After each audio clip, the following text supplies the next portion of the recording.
Hey peeps, we are back. We are talking Love After Lockup, Life After Lockup, Season 4, Episode 44. Hey, before we get into the video, please do me the honors of subscribing to my channel, hitting the notification bell so you can always be notified when I post new content, hitting the thumbs up because that does wonders for my channel, and share. Thanks. So the show starts off with Sean and Sarah. Sarah's taking her daughter Abby to meet her bio dad Anthony, which in my opinion, and I'm not judging anyone else's parenting, but in my opinion, that would be a no for me. He just got out of rehab. I think that he needs to have a little more sobriety under his belt.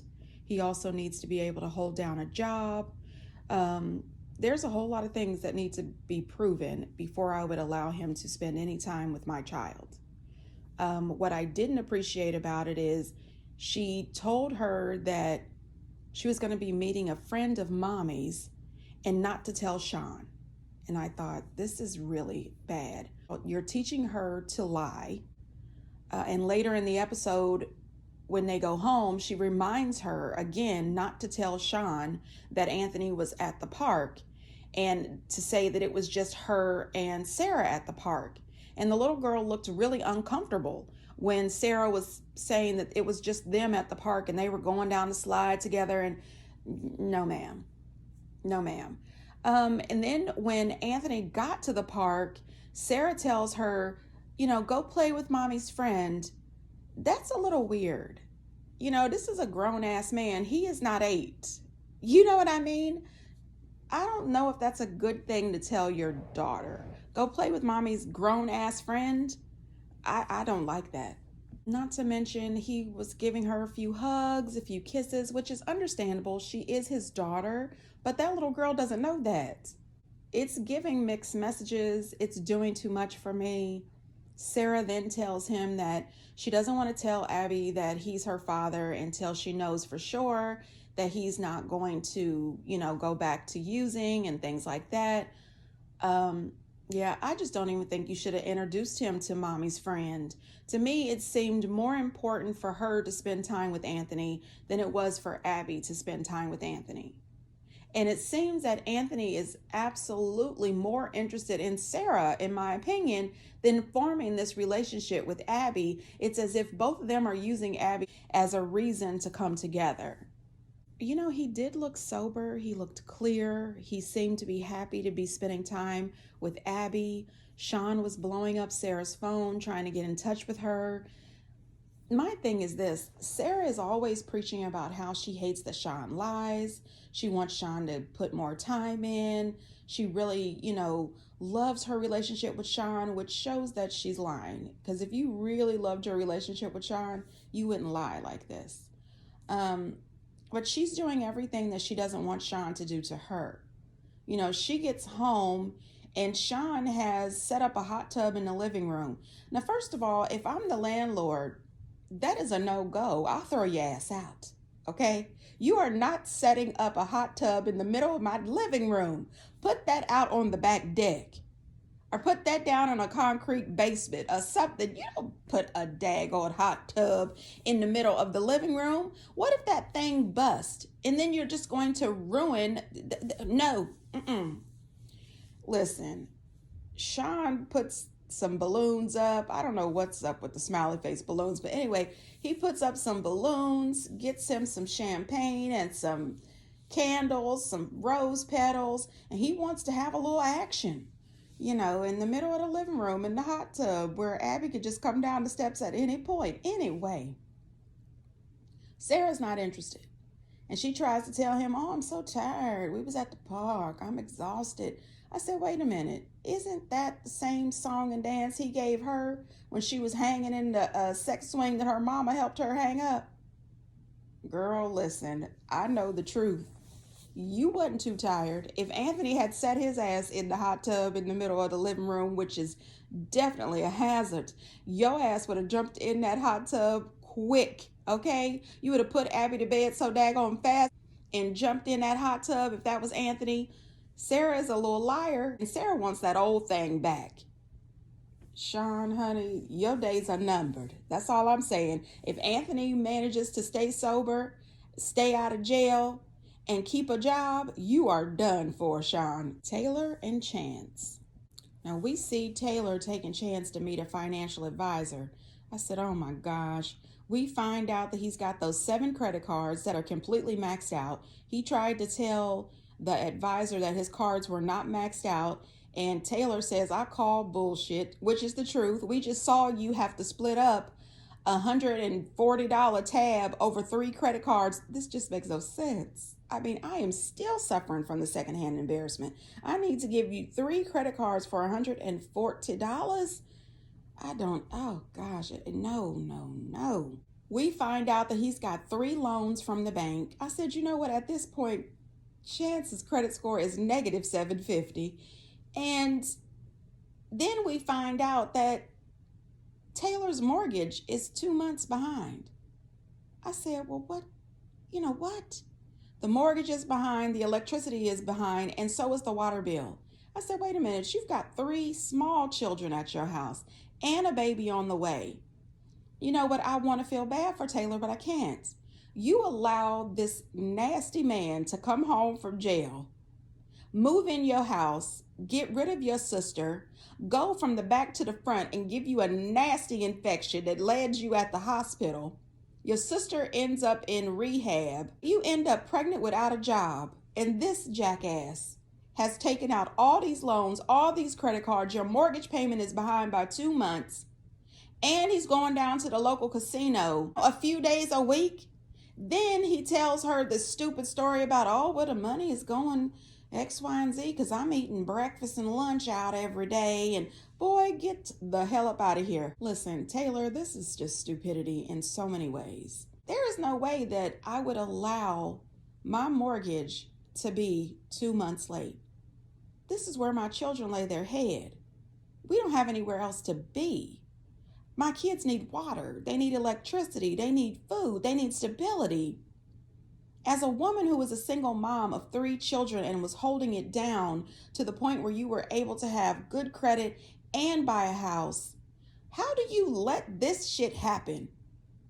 You know what? I can't feel sorry for her. I refuse to. You allowed this dumb shit in your life. No, ma'am. And what's worse, you allowed it in your children's life.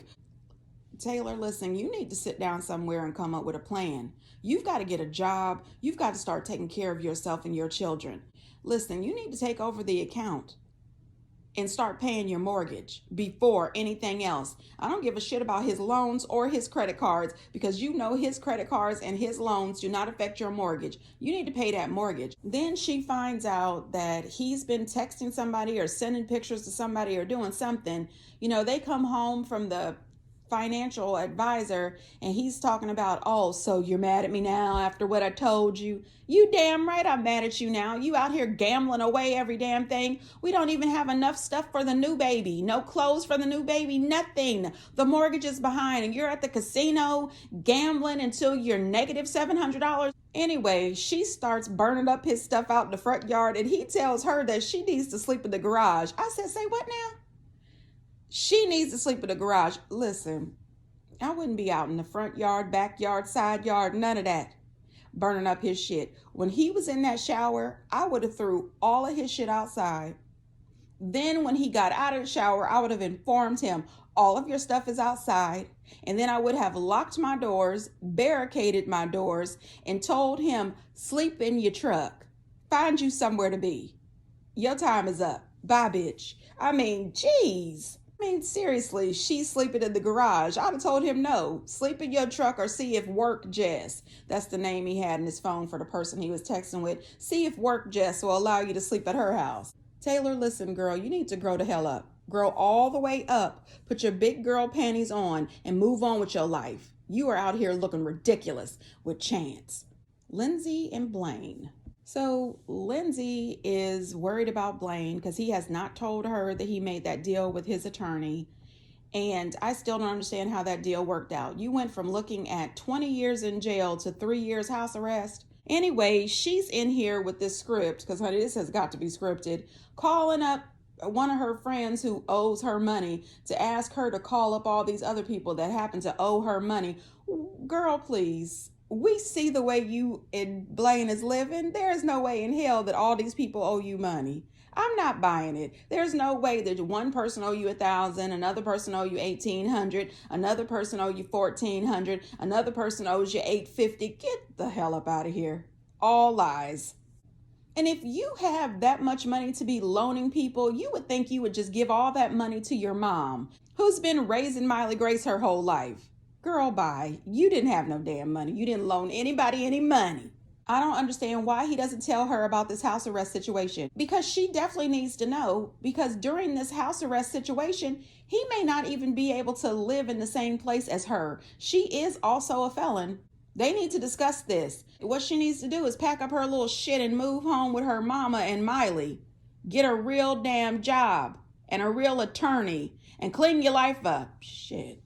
Anyway, his daddy shows up and he gives me creepy vibes. He reminded me of that one dude's dad on Love During Lockup. What was that girl's name? Haley, who had the half black hair and the half white hair, and she went to visit that guy she was dating. I don't remember him. Anyway, his daddy was looking at her all pervy and wanting a hug and stuff. That's kind of how Blaine's daddy was looking at Lindsay. He was making them sounds. I mean, oh gosh. He was just a little too gross for my taste. He was looking at that woman as if he wished he had met her first. And then they went back down memory lane, how they met. Blaine's daddy said Lindsay was his pimp. I said, not the pimp. Lord, somebody get daddy. And I think it's really weird to me when they show Lindsay with Miley, because it seems like she uses Miley as more of an accessory. Just every now and again, she pulls her out for a couple episodes. They have these little heart-to-heart talks, and then we don't see Miley for a few episodes again. I mean, personally, I think Miley is a beautiful young lady, and I think that's all due to Lindsay's grandmother / mom, who is raising Miley. And I, keep Miley off the show. Let that little girl live her best life. Lindsay does too much and not enough at the same damn time. So next thing you know, Blaine and his daddy is down at the probation office, I guess, getting ready to get his house arrest bracelet on his ankle. And, we saw the previews of Lindsay coming home and finding that bracelet on his ankle. So I guess we'll see what happens. We also saw the previews. They showed Brittany and Marcelino. WeTV, we're sick of this. You keep forcing Brittany and Marcelino on us. We are over it. Stop bringing them on. These storylines get faker and faker every season with these people. We don't want them or Puppy and Amber. Let it go. Eris and Cam. So we see them getting dressed. She puts on this red curly wig, and I just have to say, I don't love it. I mean, it looked ridiculous. Anyway, they end up going to a furniture store, and on the way over, he says he can pay a little something on the furniture or whatever. And I'm thinking to myself, girl, we saw you tell us that you took money down out of your 401k. You've been renting cars and taking flights back and forth to take care of this dude. Then we get to your place. You have no furniture. Your air conditioner is broken, and you live in hot, sunny Florida. This is given, I'm out of my damn mind. This is given, I'm a single mom and I'm stupid. Like, girl, why are you pulling down money out of your 401k to support a prisoner? But you don't have any air conditioning or furniture. Anyway, girl, I'm tired of her. Anyway, on the way to the furniture place, he's talking about how he can pay a little, for the furniture. And she's asking him all these questions about where he gets this money from. I said, these are good questions, but maybe you shouldn't ask them on television, because clearly he is still on parole or probation. And this money is coming some kind of way, and I don't think it's legal. So maybe ask all of these pertinent questions off camera. So they get to the furniture store, and this man finds one of those beautiful light up mirrors. And the first thing he says is that he can make his best adult movies, using this mirror. And I said, well, maybe that's where he's getting his money from. Maybe he's making adult films and uploading them somewhere and getting paid for them, or bootleg selling them or something. I have no idea. I'm assuming that he is either one, creating these films, or two, he had a stash of money before he went to jail and somebody was holding it, or three, he's back out here, doing the pharmaceutical business. One of the three, because he very clearly told us that he did not have a job. And while we were at the furniture store, did anybody notice that they bought some stools and she slid him her card? So he didn't pay for them stools. Eris says that she wouldn't just choose anybody to be her husband and to be in her daughter's life. Girl, stop lying to yourself, because that's exactly what you did. You chose a dude that you found on YouTube. You thought that his Polly Pocket ass was cute, and you reached out to this dude on Facebook or somewhere and started talking to him in prison, spent all your 401k money, and then brought him into your daughter's life. This is a bunch of bullshit. I am not here for it. They end up going out on the beach to have a little picnic with her friend Priscilla, who is an ex-corrections officer. And he's out here with her daughter Lena, calling her his daughter. No, sir, that is not the truth. You are not this girl's father. Oh, I'm over this. Priscilla is asking questions. She wants to know, where does he get his money since he doesn't have a job? She doesn't want Eris to end up getting trapped in the middle of something, especially since she has this daughter, which these are all valid questions. And Eris really needs to get on top of this. He then tells Patricia that he has never had a job in his entire life, that he has always been a hustler. He has never been on a budget. Listen, I can see someone of the age of, 16 or 17 saying, oh, I've got this new boyfriend. He's a hustler. He's never had a job, X, Y, and Z. But a grown woman in their 30s who works every day and knows the importance of having a retirement account, a Roth IRA, and other types of retirement accounts, who gets up every morning to carry her ass to work, to support her child on her own, is not looking for a man who has never had a job his entire life. We are not looking for the dude who is a hustler in the street way. If you are not out here hustling legally, I don't want to be bothered. I want you to have a job with a steady paycheck. I'm not here for shits and giggles. I don't need to be joking and laughing and talking about sex 24/7. I want to know that the mortgage is paid, the lights work, the water works, we have food, we are saving for a college fund for our child, and I want to know that we can go on a nice vacation, that our cars work, that the air conditioner is working properly, that the heater is working properly, that we have fucking furniture. I don't give a shit. I am not here for this relationship. I see people online talking about, oh, he's funny. Yeah, well, if he's so fucking funny, have him around your child. He's funny is not enough. She's talking about how he's the best thing that ever happened to her. And oh, they're going to be so happy. One thing that I did appreciate is he did get her little friend all the way together. He lets Priscilla know that he only answers to one woman, and that woman is not her.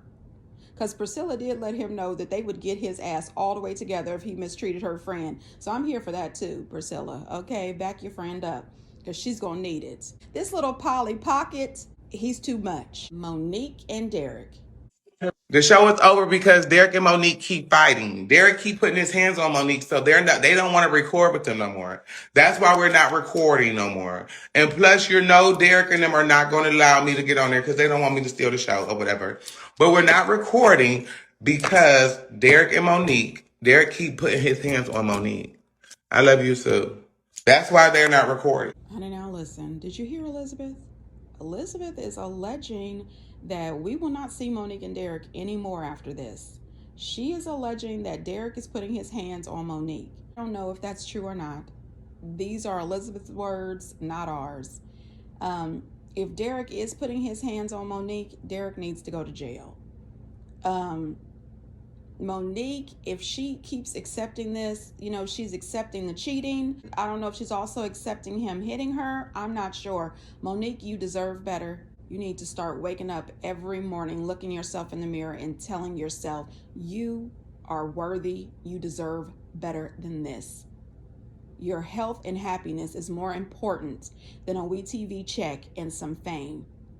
All of this is not important. What is important is your mental, physical, and emotional health. Girl, listen, walk away from Derek. Honey, when the show gets started, let me just say, Derek's little sister, her synthetic weave is all over the place. I said, girl, they done tore that shit up, okay? Which, get rid of it, ma'am. Go ahead and wear your natural hair. If you're not going to pay for the good weave, just go on. That shit will melt. Anyway, not only is her hair tore the hell up, her fingernails that they just said they spent $300 on, they are all broken up. She is in so much pain. There's a little blood on her fingers. I said, it looks like Monique and her sisters whooped y'all's ass. Derek's other sister, Elizabeth, Miss I wear a ski mask. She is all scratched up on the arms. I said, you know what? That little comical fight, all that windmilling, they was doing a little more than windmilling, I guess. They whooped y'all's ass. I'm just saying, I don't condone violence. Anyway, not only did Derek's sisters get towed to hell up, so did his watch that he was so excited about. He's got to head off to the jeweler because a lot of his diamonds done fell out of the watch. And then he's going to blame Monique for the fight. He's blaming Monique. I said, wait a minute. When you went and picked your sisters up, one of your sisters came out of the house wearing a damn ski mask. The whole time on the way over there, your sisters were talking about fighting and getting all revved up. But you want to put the full blame on Monique. I think we should put the blame on you, you idiots. You are the problem. Derek says, and I quote, Monique started this fight. Where's your class? Where's your elegance? Where's your maturity? Boy, if you don't stop the bullshit, where the hell is your sister's class? Where's their maturity? There is no elegance. There is no elegance for any of you asses. None. And I would just like to say for the record, okay, this is Love After Lockup. You are not on an episode of The Bachelorette. This is not The Bachelor. There is no class. There is no elegance. As a matter of fact, there's no class or elegance over there at The Bachelor or The Bachelorette either. They try though. Anyway, this is a bunch of bullshit. Boy, are you out your damn mind. Your sisters are so immature and raggedy as hell. And you want to put the full blame on Monique? I want to be very clear that I think that both Monique and her sisters and Derek and his sisters, they were all wrong to be fighting in the first place. You guys are all too damn grown for this. But Derek cannot put all of the blame on Monique. All of them decided to fight. Monique walked over there to that car and she shouldn't have. However, it was his sister's decision to jump out of that car. She could have stayed her ass in that car and they could have pulled off and left, but they didn't. So everybody shares the blame here.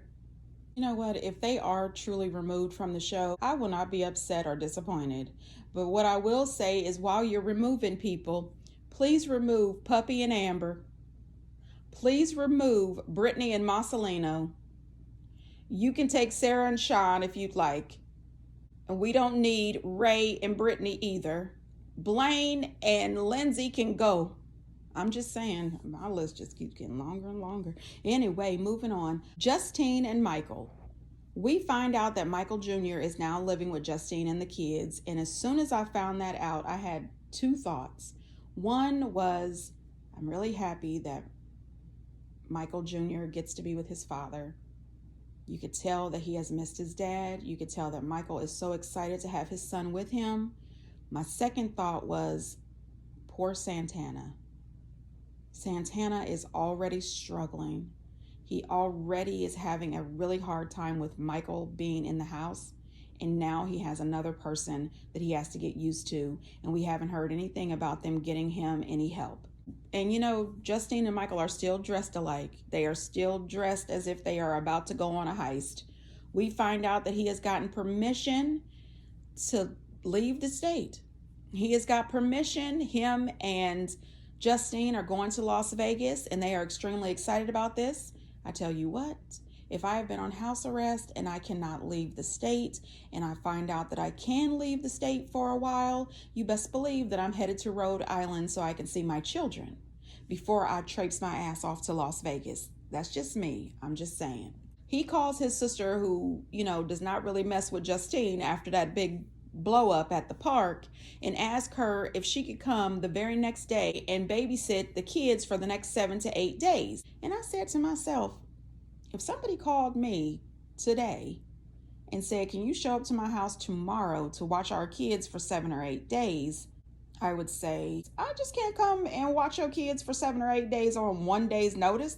So I'm wondering, maybe his sister either works from home or she doesn't have a job. Now, what is really crazy for me is he goes outside to call his manager, Mocha, I think is what his name is.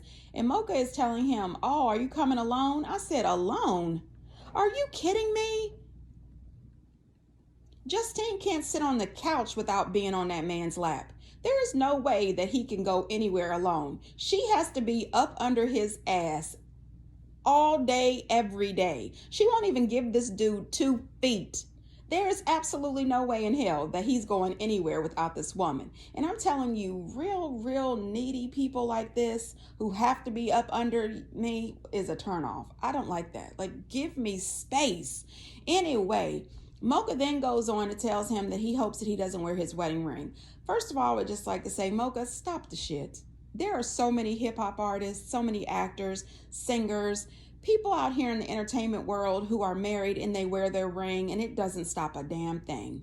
Because believe you me, these trifling tramps who still want him, they don't give a damn about his ring or Justine. If they like his music, they're going to buy his music. If they really want to see him perform, they're going to show the hell up, and it doesn't matter if he's wearing a ring or not. Stop crossing that line. So when his sister and his sister's wife show up, he says that he wants to take them out, just the two of them, have a little conversation. And Justine, will she please, allow it or whatever. She's like, I was just about to get my coat. I said, of course, because you're up this man's ass constantly. Let this man go. Anyway, he ends up taking them out to buy an engagement ring for Justine. He wants to ask her formally. His sister says, is this because she's pregnant? And he acts as if he's shocked that she knows. I said, boy, are you out your damn mind? You thought when you called your mama, Maury Povich, that she wasn't going to tell your sister instantly that the woman that they had just argued with at the park is now all of a sudden pregnant and she wants a DNA test? Quit playing with us. Now, one thing I did appreciate is that his sister did give him some cold facts. You have been away from your kids for 6 years. You have come home, moved in with this woman and her children. Now she is pregnant and you're having another baby. You have not really spent much time with these kids because you can't leave the state. And you think that there's not going to be any blowback from all of this. There will be blowback. Then he spends $5,000 on a new engagement ring for this woman. And I said, wait a minute. You don't have a job. She doesn't have a job. Where is this money coming from? Because I know it's not them ugly ass shoes. Something is not right. As they say, something in the buttermilk ain't clean. Where is that money coming from? And why are you making these types of decisions? I mean, seriously, you're paying for a trip out to Las Vegas for 7 days. You're buying a $5,000 ring. Where is this money coming from? Because we know WeTV don't pay like that. I'm sick of them. They are making really bad decisions. Anyway, you guys, get down in the comments and let me know what you think. And until next time, bye.